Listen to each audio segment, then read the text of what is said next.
মুহূর্তগুলোকে আবারও কি ফিরিয়ে আনতে পারবে কিনা, আর কেউ ঘুরে দাঁড়াতে পারবে কিনা বুঝবার বিষয়, দেখবার বিষয়। এই মুহূর্তে কিন্তু সলিডদের সামনে রয়েছে টিম রেড ক্লিফ। ফাহিমকে উদ্দেশ্য করে কিছুটা ড্যামেজ দেওয়া শুরু করেছেন। একটা স্নাইপার শটই কিন্তু একদম এনাফ হতে পারে টিম সলিডদের সাইড থেকে।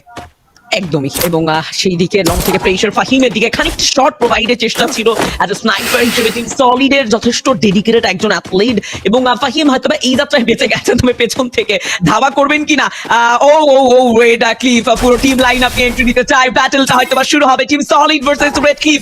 আফটার লং টাইম আমরা রেড ক্লিফকে একটা ডেডিকেটেড ফাইটে জড়াতে দেখবো, যদিও ট্র্যাপ সাভেন যথেষ্ট বুদ্ধিমত্তার একটা কাজ করেছেন এবং লং স্টেজ পার করে একদমই আপার গ্রাউন্ড উঠে তিনি প্রেসার দিতে চাইবেন, যেটা বলছিলাম।